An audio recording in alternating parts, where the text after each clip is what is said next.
Fala, meus queridos e minhas queridas, bem-vindos a mais um vídeo do canal Instituto Ensino de Potências do professor Eduardo, e hoje eu vou resolver a questão 22 do vestibular da UFSC de 2020. O número de anagramas da palavra vitória que começam e terminam com consoante é 360. Então, o que o exercício quer saber? O exercício quer saber, basicamente, qual que vai ser o número de anagramas que começam e terminam com consoante. Então, primeiramente, quantas consoantes nós temos nesta palavra? Nós temos basicamente, vamos lá, vou escrever aqui 01, nós temos basicamente a letra V, a letra T e a letra R. Então, nós temos 3 consoantes. E o que a gente tem também? A gente tem 1, 2, 3, 4. Nós temos 4 vogais. Então, a gente tem 4 vogais. Então, o que acontece? Basicamente, aqui, o que eu vou ter? Eu vou ter, basicamente, um anagrama onde eu tenho que começar e terminar com uma consoante. Então, o que acontece? Eu tenho aqui, no total, 7 letras, certo? Então, o que eu vou ter? Eu vou ter 1, 2, 3, 4, 5, 6, 7. Vou ter 7 tracinhos. Então, o que vai acontecer? Eu sei que essa primeira aqui, ela vai ter que ser uma consoante. Quantas consoantes eu tenho no total? Eu tenho 3 consoantes. Então, beleza. Nessa primeira, eu tenho 3 possibilidades. Por quê? Porque eu tenho 3 consoantes. E agora, aqui na última, o que vai acontecer? Como eu não tenho nenhuma consoante que se repete, o que vai acontecer? Basicamente, eu vou ter mais apenas 2 consoantes aqui. Então, aqui eu tenho 2 consoantes. Daí você vai falar, então aqui para as letras do meio, eu vou ter apenas essas 4 possibilidades. Não, pessoal. O que acontece? Se eu usei 2 consoantes e eu tenho 3, uma consoante vai sobrar para eu colocar aqui. Então, o que eu vou ter? Aqui no meio, basicamente, eu vou ter as letras que sobram, que são 4 vogais mais uma consoante. Portanto, aqui eu tenho 5 possibilidades, aqui eu tenho 4, aqui eu tenho 3, aqui eu tenho 2 e aqui eu tenho 1. Então, basicamente, essas aqui são as minhas possibilidades. 3 vezes 5, vezes 4, vezes 3, vezes 2, vezes 1, vezes 2. Então, basicamente, isso aqui, se você multiplicar, você vai ter 3 vezes 5, vezes 4, vezes 10, vezes 2, vezes 1, vezes 2. Isso aqui vai me dar um total de 720 possibilidades. Daí você vai falar, então aqui deu 360, então basicamente está errado. Não, gente, calma. O que acontece? Se vocês observarem, a gente tem um I aqui e a gente tem um I aqui. Quando a gente tem 2 letras que se repetem em um anagrama, o que a gente tem que fazer? A gente tem que dividir pela quantidade de repetições. Então, como são 2 repetições, 2 letras, a gente divide por 2 fatorial. 720 dividido por 2 fatorial é a mesma coisa que 720 dividido por 2 vezes 1, que é a mesma coisa que dividir por 2, que vai dar 360. Então, como é 360, a alternativa 1, a sentença 1, está correta. Beleza, então, vamos agora para a 2. O que eu vou ter na 2? Com os algarismos 1, 2, 3, 7 e 8 são formados números de 5 algarismos distintos. Se listássemos em ordem decrescente todos os números obtidos, então a posição do número 27.813 seria a 80ª. Então o que eu tenho que descobrir? Eu tenho que descobrir qual que é a posição do 27.813. Como que eu vou fazer isso? Como eu sei que são 5 algarismos distintos, aqui eu tenho 5 algarismos. O que eu vou fazer? Eu vou contar quantas possibilidades eu vou ter para cada valor fixado no começo, assim eu consigo então descobrir qual que é a posição do 27. Como assim? Se liga na dica, como que eu resolvo? Vamos vir aqui para o 2. O que eu vou ter no 2? Como em ordem decrescente, qual que é maior? O maior é o 8. Então vamos fazer o seguinte, vamos fixar o 8 e eu vou ter então 4 possibilidades aqui, 4 posições. 1, 2, 3, 4. A primeira é fixa, sobram-se assim 4. Quantas possibilidades eu tenho para essa casa? Eu tenho 4, aqui eu tenho 3, aqui eu tenho 2 e aqui eu tenho 1. 4 vezes 2 é 8, 8 vezes 3, isso aqui é 24. Então, eu tenho 24 números que começam com 8. O que vai acontecer então? Eu vou ter aqui, quando eu fixar o meu amigo 7, quando eu fixar o 7, eu vou ter o quê? Eu vou ter 24 também, porque vão ser novamente 4 posições com 4 possibilidades. Quando eu fixar o 3, que eu vou ter? Quando eu fixar o 3, eu vou ter 24 também. Então, eu cheguei já na posição inicial 2. Quantas posições aqui eu tenho? No caso, quantos números eu já tenho? 24 com 24 com 24, isso aqui vai ser igual a um total de 72. Então, aqui eu já cheguei na posição 72. Então, o que eu vou fazer? Agora eu vou contar quantas eu tenho começando com o 2. Só que se liga na dica, como que a gente vai fazer? Primeira coisa que eu vou fazer, eu vou fixar o 2. Como eu quero na segunda posição o 7, eu sei que antes do 7 em ordem decrescente vai vir quem? Vai vir o 8. Então eu também vou fixar aqui o 8. Logo, o que eu vou ter? Eu vou ter 1, 2, 3 posições. Então eu vou ter 3, 2, 1. 3 vezes 2 vezes 1, isso aqui é 6. Então 72 mais 6, quantos que a gente tem até aqui? Até aqui a gente tem 78 totais. Beleza, o que eu vou fazer agora? Agora eu vou fixar o 2 e aqui eu vou fixar o 7. O que eu vou ter agora? Agora aqui eu vou ter as minhas possibilidades. Eu quero que na terceira casa seja o 8. Beleza, então se na terceira casa vai ser o 8, a gente fixa o 8, que obviamente já seria ele em ordem decrescente. Daqueles que sobram, ele é o maior. Então, se você observar, vai sobrar o 3 e o 1. Então, basicamente, o 3 é maior. Colocando 3 e o 1, o que eu vou ter? Eu vou ter aqui uma possibilidade, porque sobraram apenas eles dois. Só que o que acontece? Esse cara aqui, ele é o 79º. O que vai acontecer? O próximo vai ser o 2 fixo, o 7 fixo e o 8 fixo também, certo? Aqui o 8 também estava fixo. Como aqui eu já usei o 3, o que vai sobrar agora? Agora, com esses casos fixados, eu vou ter 1 e eu vou ter o 3, que é justamente o que a gente quer. E esse cara literalmente está na posição 80. Como ele está na posição 80, a sentença 2 está correta. Beleza, então. Fizemos essas duas, agora vamos para a 4. Na 4, eu quero saber o seguinte: o termo independente no desenvolvimento de x mais 1 sobre x na sexta é 5. Então, eu quero saber qual que é o termo independente. Como que eu faço isso? É totalmente simples. Eu vou separar aqui. O que eu vou ter aqui? Eu vou ter a sentença 4. Eu sei que minha expressão é x mais 1 sobre x elevado na sexta.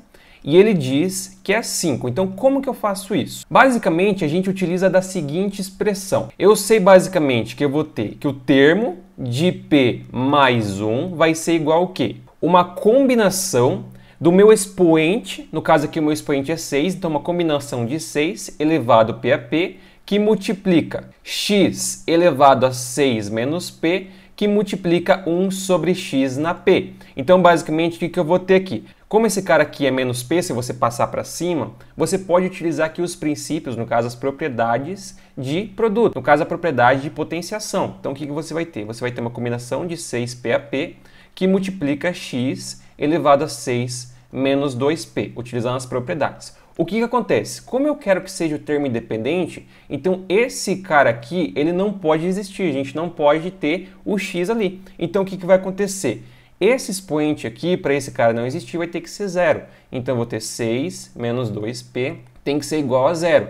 Portanto, passando 2p para cá, você vai ter que p é igual a 3. Logo, o que você vai ter? Você vai ter que o meu termo independente vai ser então 3 mais 1, então vai ser o termo quarto, que vai ser o quê? Uma combinação de 6 agrupado 4 a 4. Então isso aqui é 6 fatorial, que divide por 4 fatorial e multiplica por 2 fatorial. Logo, isso aqui vai ser 6 vezes 5 sobre 2 se você simplificar. Isso aqui vai ser então igual a 15. O termo independente é 15. Como o termo independente é 15 e aqui na alternativa ele me diz que é 5, a 4 está incorreta.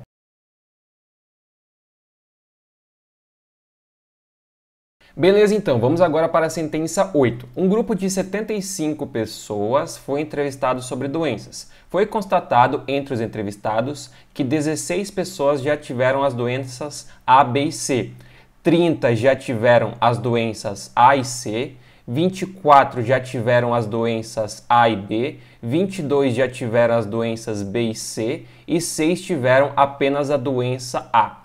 9 tiveram apenas a doença B e 5 tiveram apenas a doença C. Se escolhermos ao acaso um dos entrevistados, a probabilidade de essa pessoa não ter sido acometida com nenhuma das 3 doenças é maior do que 20%. Então, o que o exercício quer saber? Basicamente, o exercício quer saber a probabilidade de uma pessoa não ter tido nenhuma das doenças. Para a gente encontrar isso, a gente vai ter que encontrar quantas pessoas a gente tem com nenhuma doença. Então, o que a gente vai fazer? A gente tem claramente aqui um exercício de conjuntos. Então, vou vir aqui para o lado. O que eu vou ter? Eu tenho aqui a sentença 8, certo? Então, essa aqui é a sentença 8.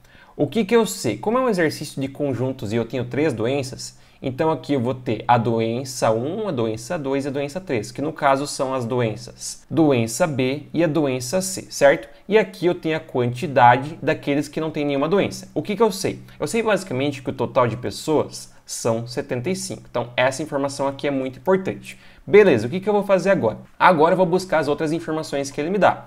Ele me dá que aqueles que tiveram apenas a doença A são 6, 9 a B e 5 a C.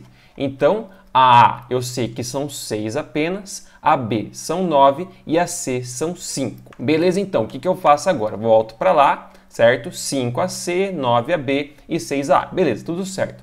Eu sei que 16 tiveram as 3 doenças, então a gente volta para cá, 16 tiveram as 3 doenças. Então as 3 doenças é aqui no miolo onde os 3 se encontram. Então aqui eu vou ter 16. Beleza, o que eu faço agora? Volto aqui. Eu sei que 30 tiveram A e C, tá? Então 30 tiveram A e C.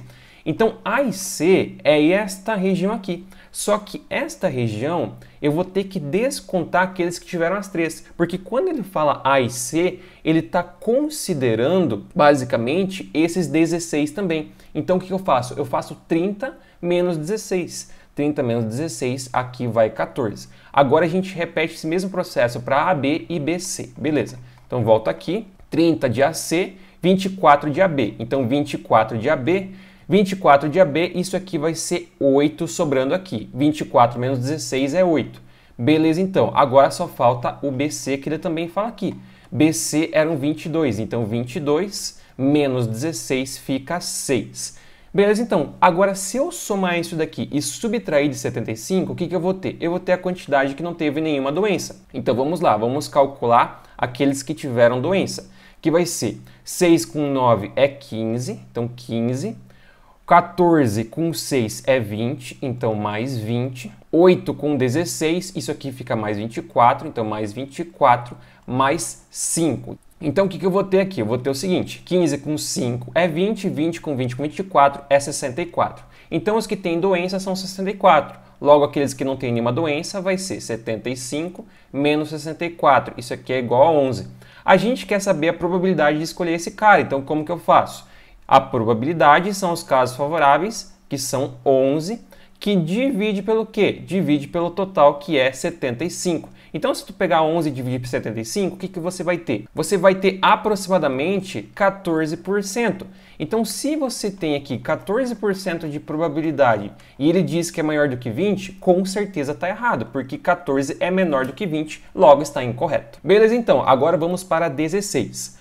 Um grupo de 12 torcedores, sendo 8 do time A e os demais do time B, participou de um sorteio para assistir ao importante jogo do campeonato. Ficou estabelecido que fossem escolhidos 9 torcedores para essa ocasião. Se, entre os 9 escolhidos, 6 devem ser torcedores de A e 3 devem ser torcedores de B, então existem 112 formas distintas de escolher esses torcedores. Então o que a gente tem aqui, pessoal?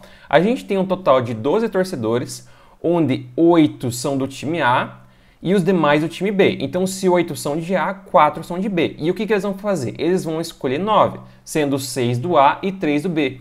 E ele quer saber quantas formas diferentes a gente tem de fazer isso. Então, vamos fazer o seguinte, vamos vir para cá, vai ser a sentença 16, certo? Essa aqui vai ser a sentença 16. Então, o que eu vou ter?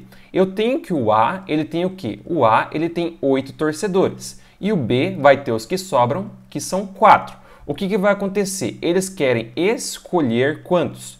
Eles querem escolher 9, sendo que desses que eles querem escolher, eles vão escolher do A 6 e eles vão escolher do B, eles vão escolher 3. Então, basicamente, eu tenho que calcular quantas formas diferentes eu posso escolher 6 torcedores dentre 8 e 3 dentre 4.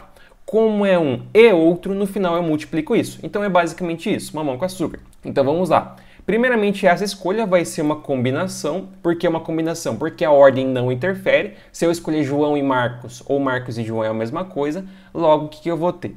Eu vou ter uma combinação de 8 agrupado 6 a 6. E isso multiplica por uma combinação de 4 agrupado 3 a 3. Então isso vai ser 8 fatorial que divide por 6 fatorial, que multiplica 8 menos 6, 2 fatorial. E isso multiplica 4 fatorial, que vai estar sendo dividido por 3 fatorial e multiplica 1 fatorial, certo? Beleza. O que acontece agora? Agora a gente tem que simplificar. Esse 8 fatorial, ele pode descer até o 6 fatorial. Então, 8 fatorial simplifica com 6 fatorial, vai ficar 8 vezes 7. Beleza. Esse 4 fatorial pode descer ao 3 fatorial, vai ficar 4, certo? Então, o que tu vai ter? Tu vai ter 8 que multiplica 7, que multiplica 4, e isso aqui divide por 2 vezes 1. Então, 2 fatorial, eu sei que 2 fatorial é 2, então vai ficar 2. Esse 2 aqui, ele pode simplificar com o 4, ficando 2. Então, tu vai ter 2 vezes 7, 14, 14 vezes 8. Isso aqui é 112. Como é 112 e a 16 aqui falou que era do 112 realmente, 112 no caso, então a 16 está correta. Logo, as sentenças corretas são a 1 e a 2 e a 16. 1 com 2, 3 com 16, 19. Então esse é o nosso gabarito. Então é basicamente isso, pessoal. Qualquer dúvida que você tiver, alguma coisa que não ficou claro, deixe aqui embaixo nos comentários que com certeza estarei esclarecendo para você o mais breve possível. Também peço para você que se inscreva e ative as notificações para não perder um vídeo, nenhuma dica e nenhuma novidade. Muito obrigado a todos que assistiram, bons estudos, grande abraço, valeu e até a próxima.